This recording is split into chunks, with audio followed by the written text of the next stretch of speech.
what comes to your mind first when you hear about the city of Bangalore?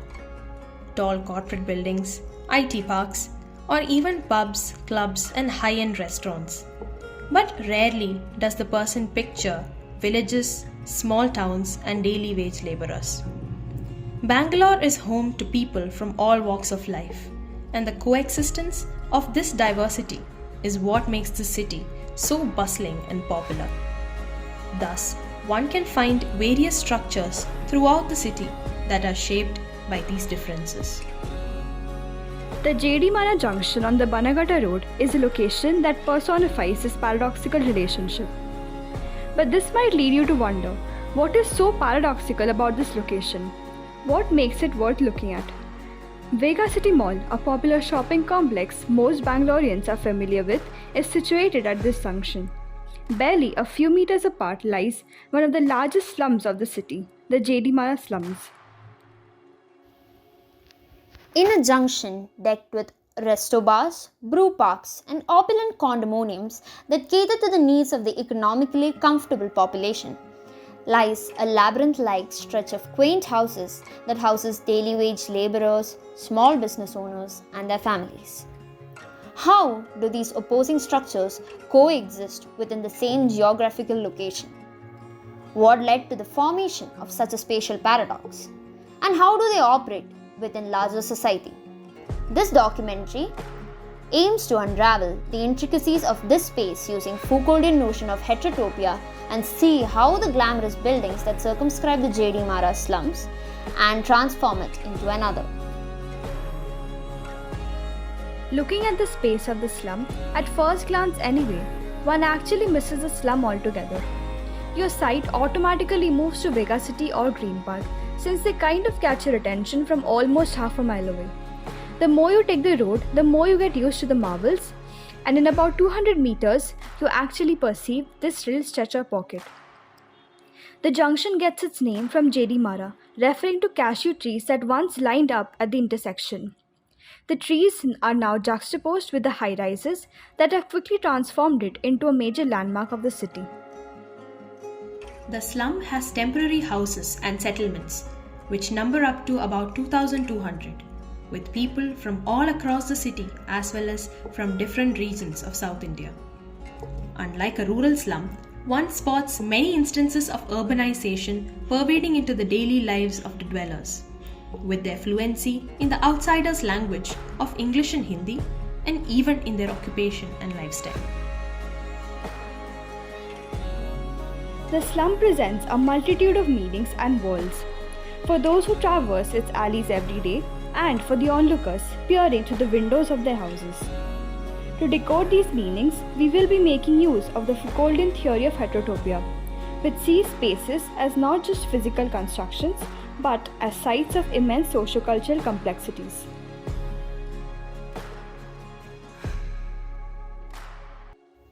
Twentieth century French philosopher Michel Foucault theorized certain spaces to be deviant, not bound by conventional norms, but rather serve as sites of multiplicity, contradiction, and ambiguity. The word heterotopia combined stands for the Greek terminology hetero and toto, which mean other and place respectively.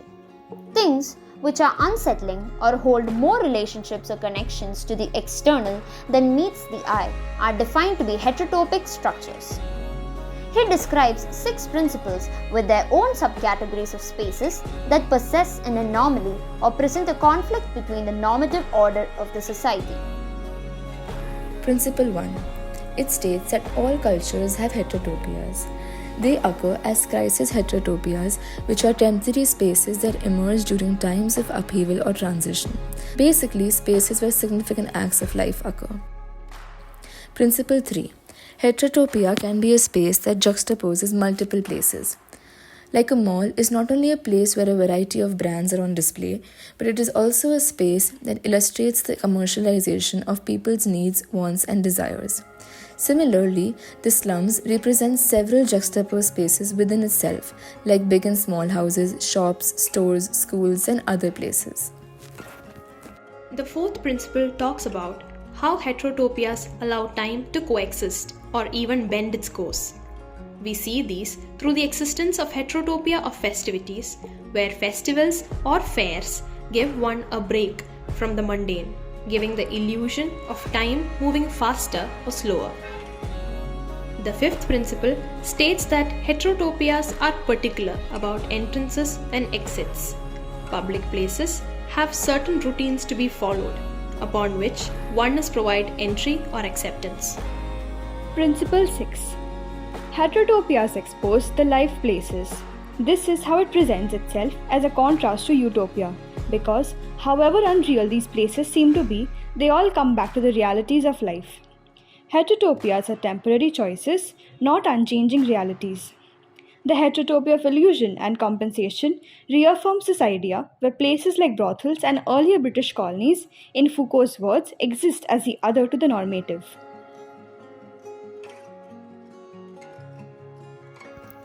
The Jedi Mara slums can be studied as a prime example of this Foucauldian concept. The aforementioned structures construct a narrative of normativity through the similarity of the class of consumers they cater to. However, the slums exist as an oddity or an abomination within this narrative, housing a relatively backward economic class with a Snotelli layout. These slums live by a different code of life and conduct as compared to the city that surrounds it. There are small houses as well as bigger ones within the space and clearly demarcated regions of living for the followers of different religions. They also have their own system of governance. The slums therefore function as a world within a world, going by what was put forth by Foucault in his lectures. One would naturally expect the image of a structure supported by blue covers standing on bamboo, or wobbly wooden walls with barely any ventilation, drowning in sewage waste and poor living conditions. It leads you lane by lane, house by house, and extends to a wide area horizontally. Primarily, in its traditional sense, the Jedi Mara slums are like any other slum, yet digress from our common understanding of one. The houses are well-built structures with a minimum of 1 or 2 windows and an entrance with a terrace or sloped iron sheet roof. Looking through the lens of heterotopia, in addition to this space being a juxtaposed entity to Vega City and the other buildings, it is also embedded in the social structures inside and outside it. The settlers are mostly daily wage workers or immigrant workers that live for short periods of their employment, reflecting the sixth principle, since they are temporary realities for the dwellers. Initially, merely 50 settlers settled down here, which later grew to become one of the city's largest community of slum dwellers. The locality has its own system of governance and administration. In the center of the slum is an office, a place of contact and operations. The locals in conversation mention someone who they refer to as Talaivar or leader, who supervises and manages the functioning of the area and maintains the social order. The community survives and runs on a system of a certain type of informal economics, especially the establishment of businesses through street carts, small shops for groceries, tobacco and other daily usage items, or even rickshaw drivers, reaffirming the principle of juxtaposing multiple systems and realities within a single place, which is the third principle. Even then, it shows their resilience in the space, the autonomy and empowerment they employ through a sense of agency stemming from self-employability. The infrastructure of the slums is rather creative, with vibrant colored walls stamped by religious symbols and small idols of gods placed outside their entrances. This indicates hints of religious pluralism, with literally demarcated beliefs coexisting in one space. Most of the houses have it engraved on their entrance doors, vehicles, and inside their homes. This is a significant contradiction to the structuring of formal organizations and spaces like that outside a mall or even restaurants that have no such associations, highlighting its supposed divines. Across windows, most people had also planted small creepers and other potted plants, a sight one can compare with the vertical gardens that the nearby Green Park building boasts as its architectural eye candy. The walls are painted in the colors of resistance, in the form of street art illustrations or graffitis. They symbolize a form of activism and values and ideologies of the people of the locality, usually containing some sort of message, or political parties' icons influencing an influx of a major chunk of their vote banks. The state of lack of adequate amounts of basic necessities is heightened by people lining up to fill up buckets of water. In a nutshell, the existence of this single space of the slum houses instances of juxtapositions ranging from one-roomed cemented brick houses to comparatively well-constructed and established homes. Within the vicinity of the slum, we also find posh offices and residencies breaking up, sharing a wall, a coexistence. In the slums, we can see the accumulation of past, present, and future through different generations living together with different histories. Heterotopic spaces like the slum are temporary choices of many of the daily wage workers inhabiting the slum. For visitors, whether they're students like ourselves or large corporations engaged in charitable endeavors, their presence is brief as they engage with the community and contribute through acts of philanthropy, offering a fleeting sense of fulfillment often linked with heterotopic spaces.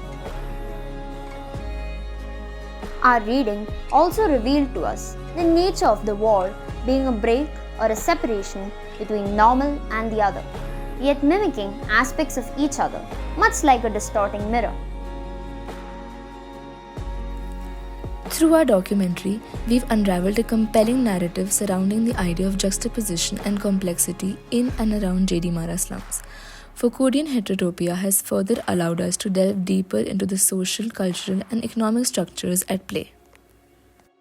With the help of the principles, we have explored the transient nature of spaces amidst societal flux, the rich dynamics of multiplicity inherent in their coexistence, and the profound significance of entrances and exits.